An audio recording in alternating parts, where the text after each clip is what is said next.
conversation with him, but I said, if you want to talk to me, then come back there. To come down to the police station.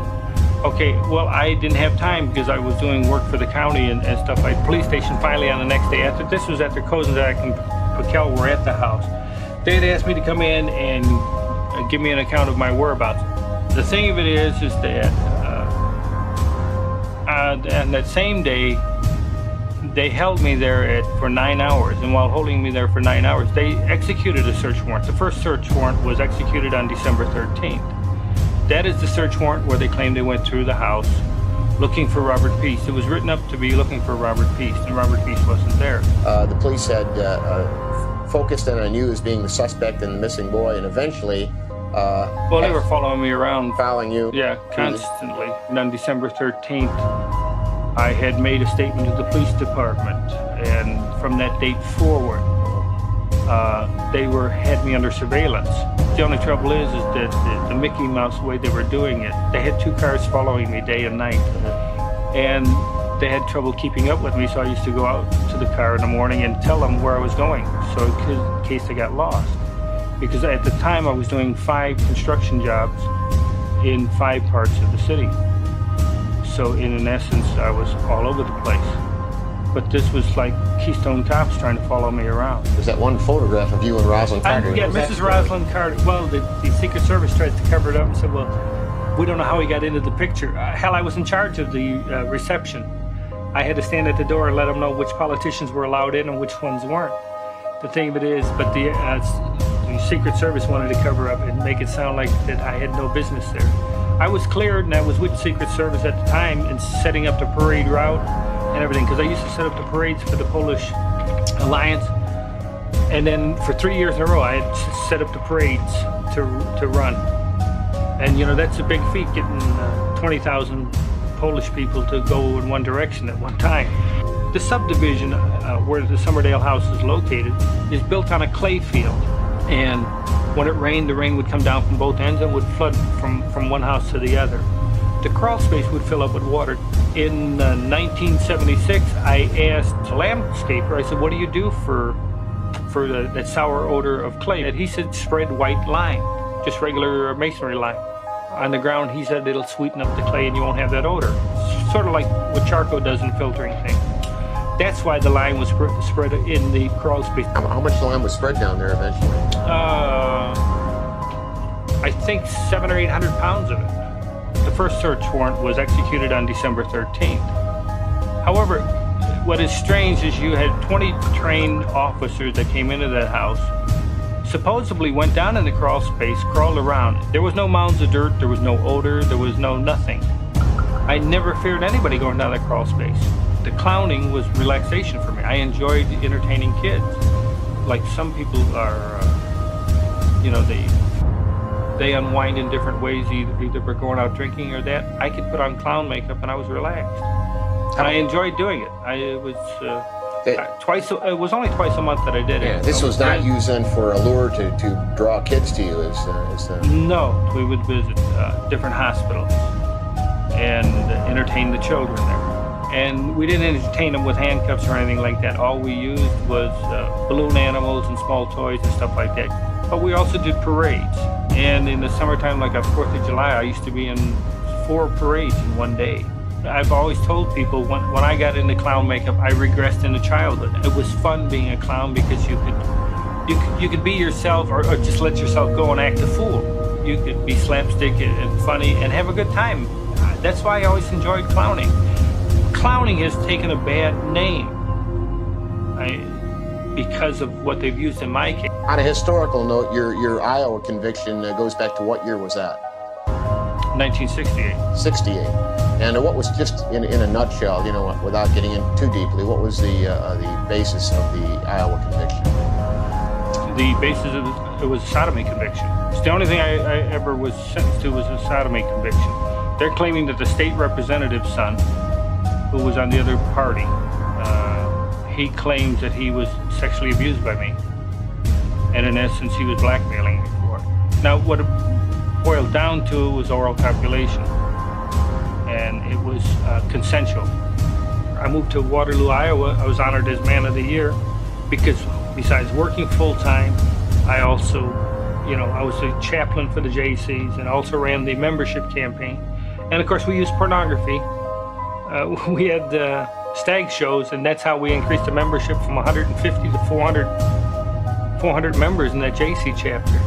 So it was, the thing to do. We were boosting membership from it. So nobody said a word about it. At the time, this young individual made the charge at me. He was blackmailing me. He wanted more and more money. He said, "Look, I gave you a blowjob. Now you got to pay for this." I said, "Go see your father." He wasn't getting along with his father. But they came down. How about your dad, John? Well, you had mentioned that you could never really please him, that he had talked of you. And I did not hate I didn't hate my dad either. But you did have a hard upbringing with him, did you not?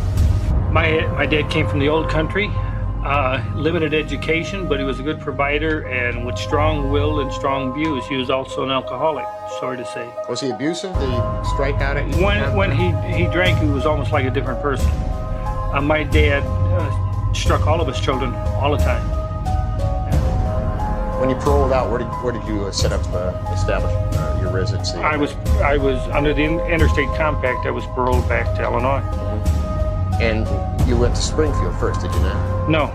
Directly to Chicago because I had a job working at Bruno's restaurant. That was a requirement of interstate compact transfer. You had to have a job and a place to stay. I moved in with my mother in the condominium. My dad had just passed away, so yeah. I lived with my mother and worked at Bruno's as a chef. When I first got out on parole, for the next 2 years, I stayed with Bruno's restaurant, and I worked for them. But on the side, I used to go in at 4 in the morning and get off at 2 o'clock in the afternoon, and to me that was too short of a day, not enough work. So I started doing odd jobs painting, and I found that on the weekends, the afternoons and the weekends, I was making more money than I was as a chef, even though I was getting 12 something an hour. I borrowed $600 from my mother, and through odd jobs, I left the chef business. I owned PDM Contractors. PDM was able to work 52 weeks out of the year, while most construction companies shut down for the winter. I never had time to shut down because I had them on a waiting list. Our business was growing at that rapid rate. Somerdale House was rented to PDM Contractors, and like the living room was the front office.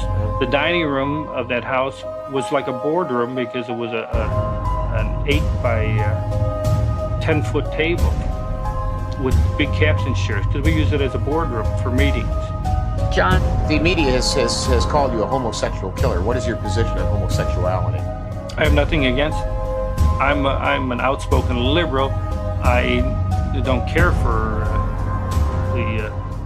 the labeling. I don't care for any labeling for that fact. Do you claim homosexuality? No, I would definitely not be homosexual.